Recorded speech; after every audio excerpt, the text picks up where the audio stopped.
Good afternoon, everyone, and welcome to today's Spotlight. We have a special edition for Black History Month. We're going to be celebrating the individuals that brought this history together, but not only that, we want to shed some light on science and the arts in Black history because that's something that's not really talked about. We talked about the Dr. Kings and Rosa Parks, and while all that's so important, we want to share some of the individuals that paved the way in arts and science. So what I'm gonna do is bring on our president and my co-host, Mr. President Deontay Winchester. Good afternoon. Good afternoon, Ebony. How are you today? And hello, everyone. Doing well, thank you. So um, we're just going to go ahead and jump straight into it about Black History Month and the importance of it. Um, 2023 marks such a year because the Emancipation Proclamation was actually signed in 1863, and that's actually a pivotal time.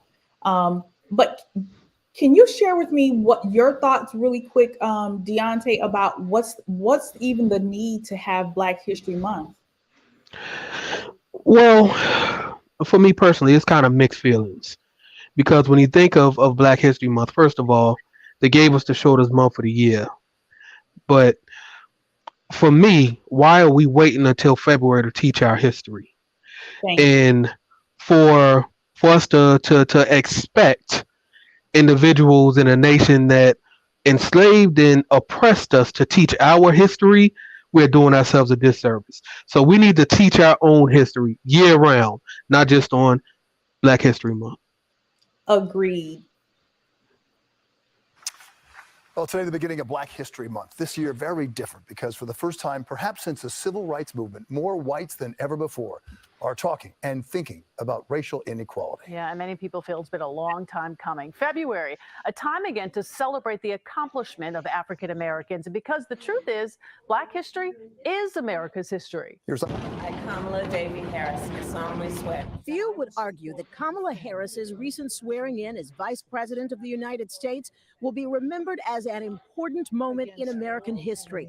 But many Americans of color, especially Black Americans, have long complained their stories, their accomplishments, have all too often been left out of the history books. It's not just Black history. My thing is, I'm like, this is American history. In 1926, Harvard-trained historian Carter G. Woodson organized National Negro History Week to promote and celebrate the achievements of Black Americans, which grew into today's Black History Month, a move designed then and now to counter negative and racist stereotypes ingrained in American culture. We really do have to make sure that a broader, richer, what I might call an anti-racist basis for learning American history be taught to every child in this country, and especially white children. Dr. Khalil Gibran Muhammad is a professor of history, race, and policy at the Harvard Kennedy School. He says you can't actually understand the country's politics, its wealth, the fragility of its democracy, if you don't acknowledge the global footprint of Black people. This is our history. This is the world that we made together. And that is the philosophy that runs through Dr. Kamosi Woodard's African Studies class at Sarah Lawrence College. He says the majority of his students are white, and hearing many of the facts he teaches for the very first time. They regret the fact that they have to go to college to relearn American history. They are disturbed. Deontay, that brought up exactly what you were talking about. Why should we wait till you go to college or take some extra history to learn about Black history? It is Yeah. American history, and everything around American is Black. Well, let's be honest. America was built on the backs of so-called African Americans. So how are we not going to tell that history? Absolutely. And for those of you who are joining, please give us a thumbs up, like us, and share it to your page because we are celebrating Black History Month, and some really, really cool people, for the lack of words, that shaped our history in terms of science and the arts. Well, today, the beginning of So The importance of science and arts, there are too many to recognize, but here are a few.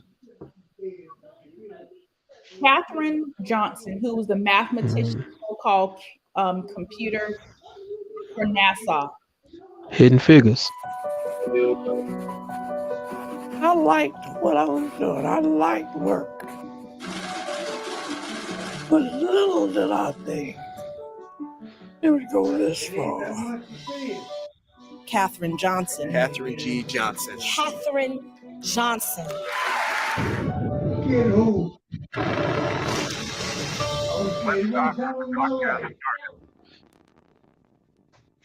Mathematics was the basis of the whole thing. You graduated from high school at 14, college at 18. Everybody knew you had a big old brain on you by that time. But I didn't know But it. you didn't know it. Man, you're either right or you're wrong. That I liked about it. She always loved numbers. The professor said, I think you'd make a good math researcher. She said, well, what's that? He said, well, that's for you to find out. That was her dream.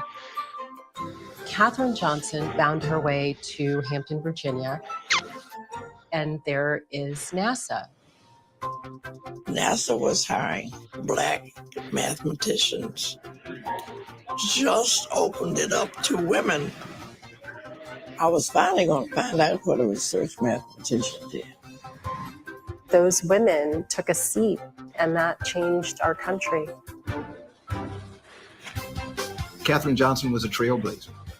She became what was known then as a computer or a calculator or a human computer. Courage is just one of many words that describe this woman. Being the first woman in a room of all white men at a time when that was not popular.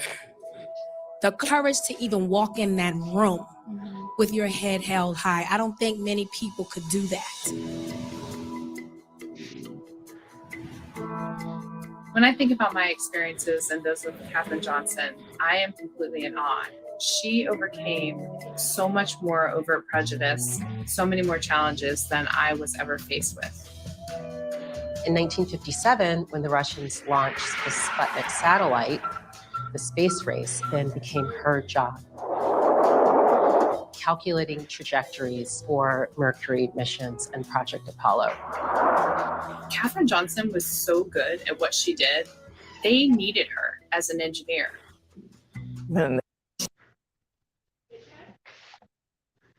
I'm going to leave it there, Deontay. If you notice, the last thing they said was they needed her.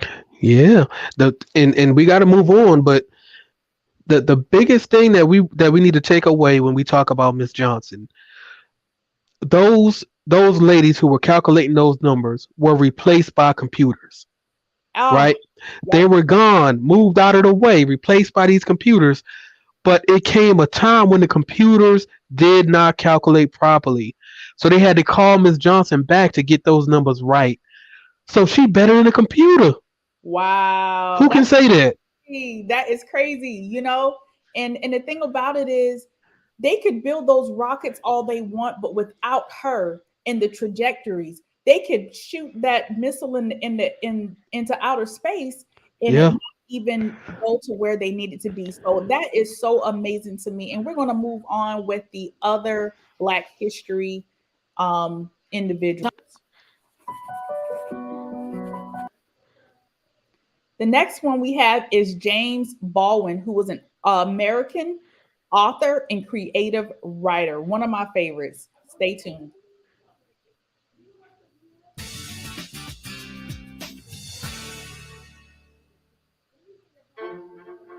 Novelist, playwright, poet, and essayist, James Baldwin emerged as the spokesman of the civil rights movement.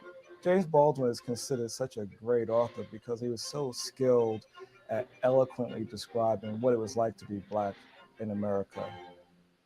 Born on August 2nd, 1924, in Harlem, New York, James Arthur Baldwin was a Pentecostal preacher at age 14, left the church 3 years later, and was already an accomplished writer. When disgusted by prejudice against African Americans, he left the United States and moved to Paris in 1948. James Baldwin earned a writing fellowship, and he used that money to buy a ticket and leave immediately for Paris. He left in part because he felt he couldn't write freely or honestly in America. And perhaps more particularly, he couldn't write freely or honestly from the ghetto. In Europe, Baldwin completed Go Tell It on the Mountain, one of modern library's 100 best English language novels of the 20th century. Go Tell It on the Mountain was an important novel, in part because there were not many novels being widely read about Black urban life from the perspective of Black people. The semi-autobiographical tale really discussed in a profound way issues having to deal with family relationships, organized religion, human sexuality. It was certainly one of the finest books published in America.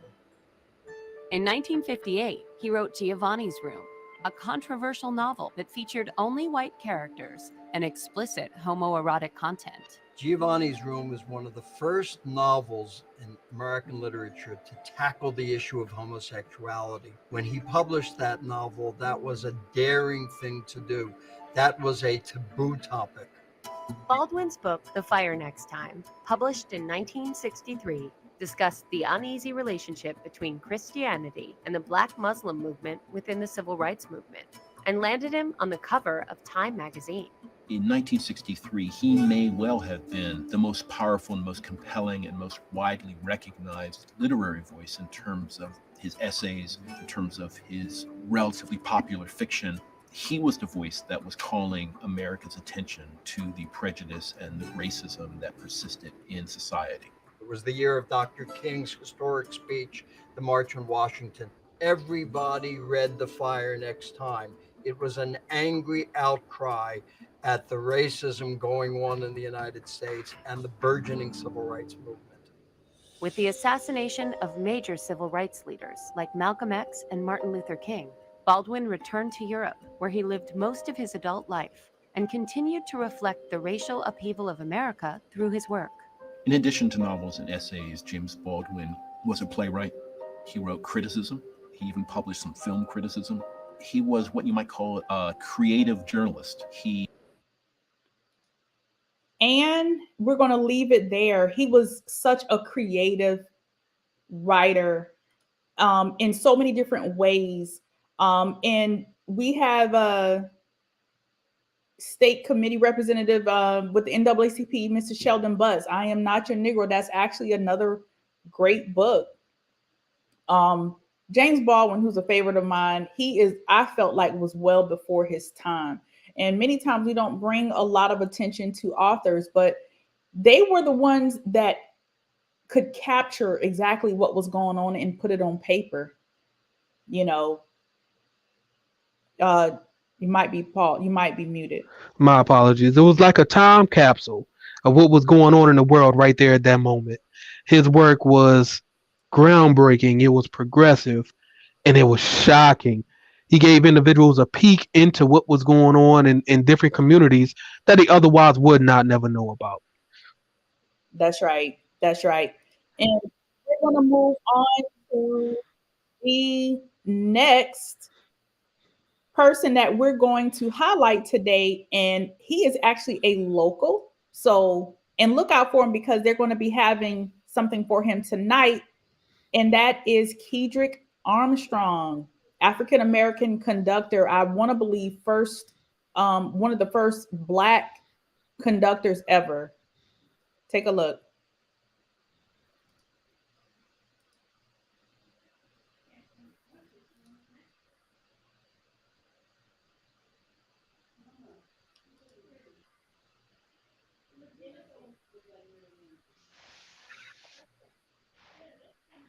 My name is Kedrick Armstrong. I am a second-year master's student in the orchestral conducting program, originally from South Carolina. The project is basically an edition of Irene Britton Smith's Sinfonietta, which she wrote in 1956.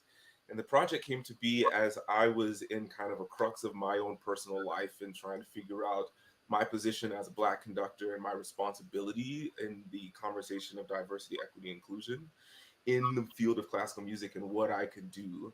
I was living in Chicago and I knew about the Center for Black Music Research, and kind of through that found the Helen Walker Hill collection here at CU Boulder. And that kind of led to this entire discovery of all of this music written by Black female composers. And as an orchestral conductor, I knew that this was an avenue of music that just isn't greatly represented in our field.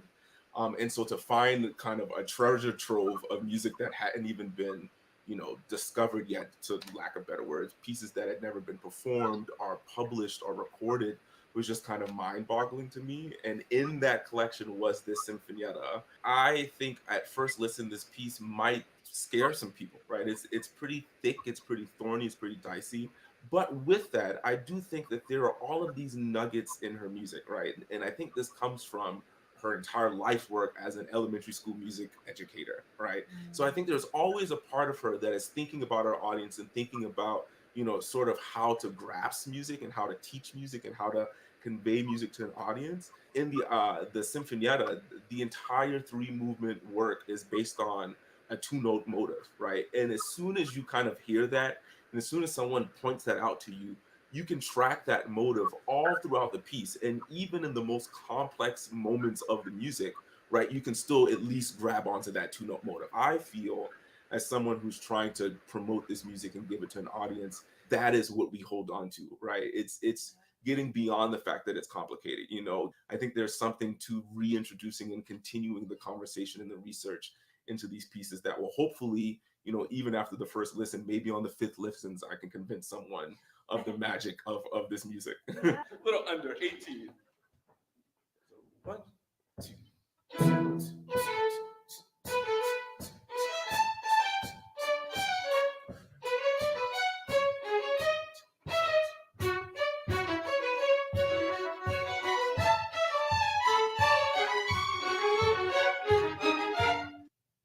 I think one of the things that has been the most kind of weird favorite parts for me is looking at the pictures of these composers. And for me, the reason that is so important, because growing up in communities of, in Black communities, there was always this detachment from like what classical music was and who classical musicians were and who composers were. And so in the research of this music and hearing about the lives of these composers and looking at their pictures and kind of seeing them in their, day to day, I'm like, oh, this is like my mom or my aunt. The connection is just so much more immediate. And so the advocacy feels even much more immediate, because I'm like, this is entire community of people who were, who I feel so akin to, who were gate-kept or pushed aside. And so to be able to kind of see their images has been one of the most life-giving things to me, and it continues to make me want to keep working on it. Deontay, I'm gonna go ahead and stop it there, because his is a little bit more lengthier, but I love if you take some time and actually research this gentleman, Kedrick Armstrong. He talks about diversity and inclusion, and how it felt to be the only Black male, the Black conductor, in that world he was stepping in. And I feel so honored, because he's right from South Carolina, just, right here. He's a hometown person that's actually going to be performing tonight in Georgetown. Yeah, I can kind of relate, because I often tell you all that I'm the only Black male clinical social worker in the area. So I go to these conferences and I'm the only one that looks like me in that room. Obviously, I can't compare to exactly his experience, but I kind of understand where he's coming from.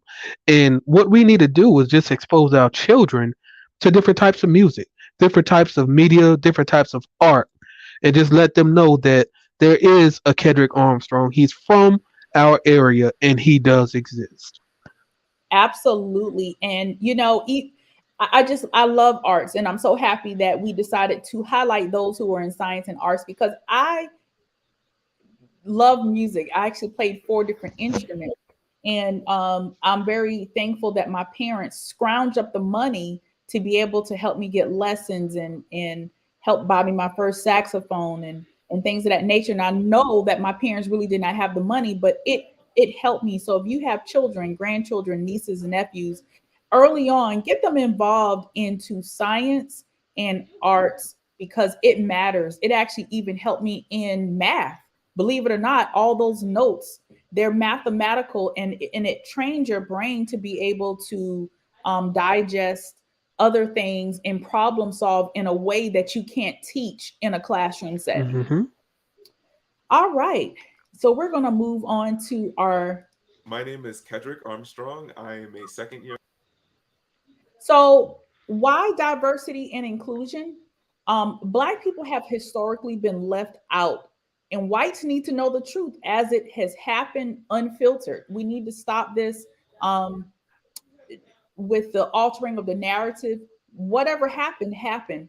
And the problem is, if we don't share history as it happened, then we run the risk of negative things happening again. Let me give you a real life example. Keeping with music, if you look at rock and roll, you would think that Elvis Presley is quote unquote the king of rock and roll. And you would think that people like him started that genre of music. We forget about people like Richard Simmons. I'm sorry, Little Richard, who actually paved the way for people like Elvis and things of that nature. African Americans started rock and roll music, but we have somehow lost that history. And when we think about rock and roll and that type of music, all we see is Elvis. That's the Right. problem. And this is why diversity and inclusion in history is so important. Exactly. We talk about hidden figures such as Katherine Johnson. And what we find out in history is that Black people were actually the leaders of these different things and just never got the credit for it. Yeah. So let's move on. Juneteenth. And I know that you have to phase off Deontay, but the reason why I brought up Juneteenth is because Black people were left out even during the emancipation.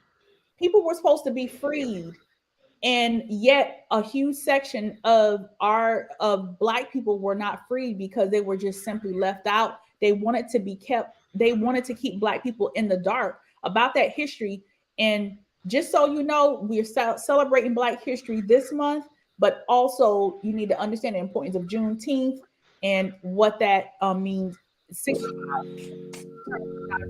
Juneteenth, short for June 19th, is the day commemorating the end of slavery in the United States. It's a holiday that has been celebrated since 1866 and represents a critical turning point in American history. Open up a classroom history book, and the author might say that slavery ended on January 1st, 1863. The day when President Abraham Lincoln issued the Emancipation Proclamation, it established that all enslaved people in the Confederate States in the rebellion against the Union shall be then, thenceforth, and forever free. Of course, the proclamation stated this, but it did not instantly free any enslaved people. It would take another 2 years for slavery to end in the United States.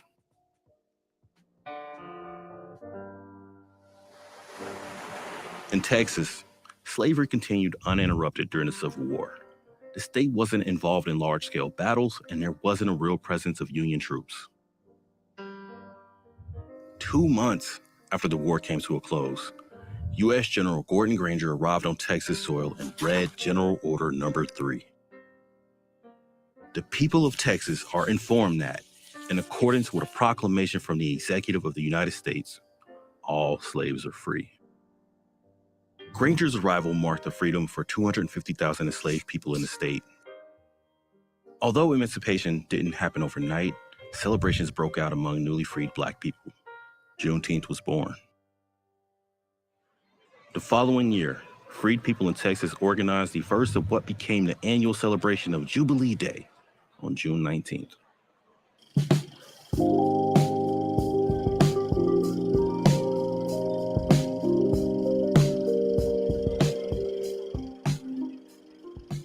The holiday wasn't widely celebrated across the country, but the traditions continued to grow over the next several decades.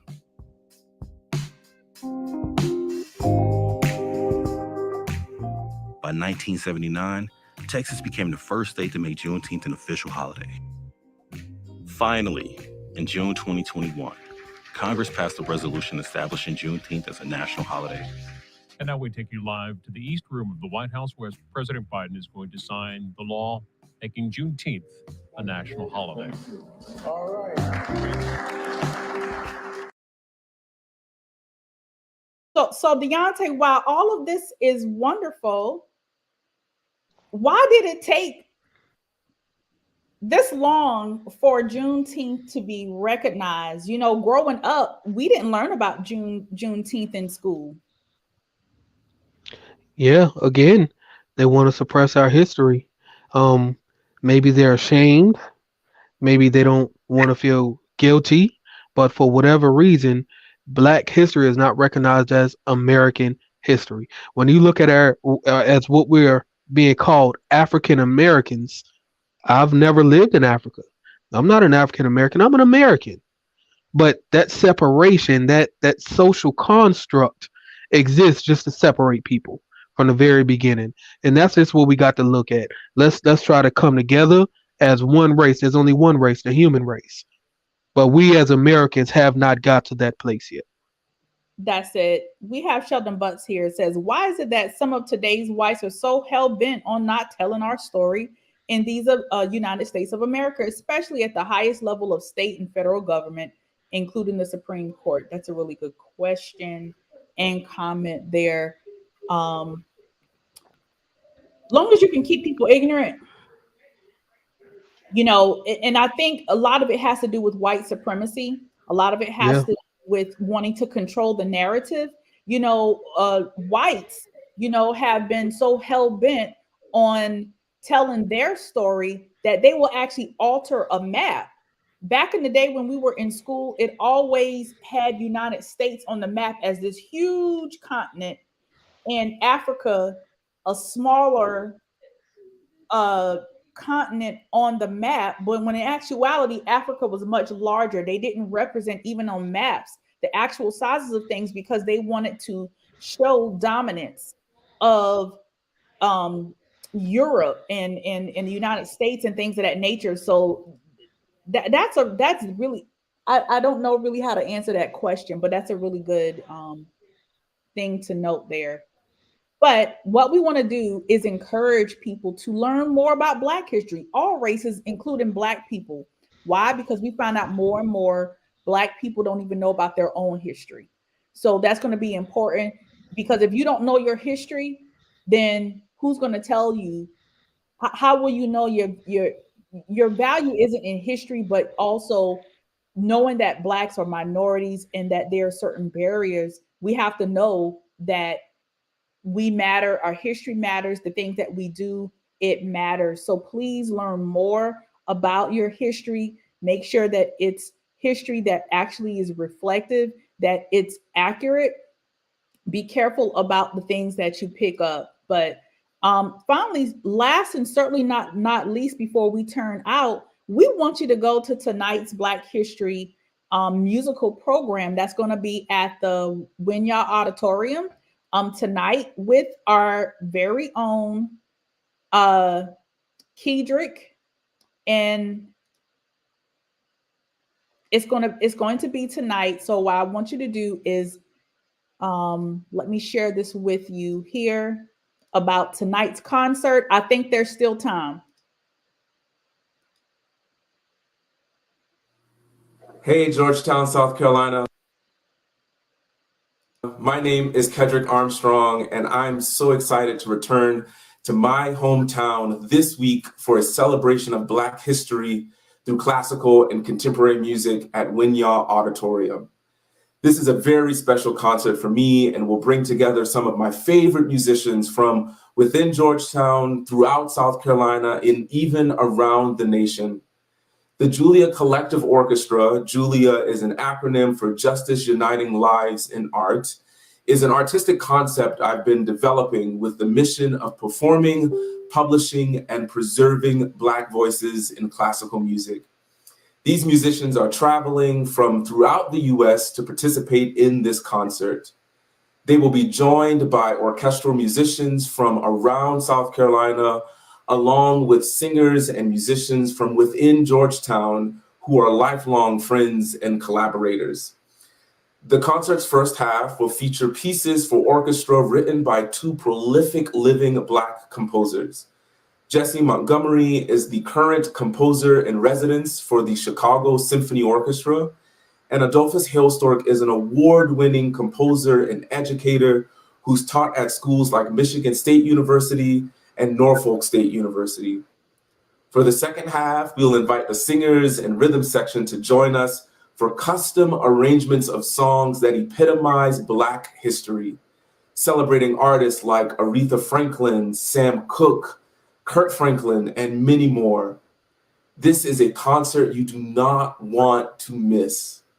It is not too late to purchase tickets or become an event sponsor. Both can be done at winyawauditorium.org.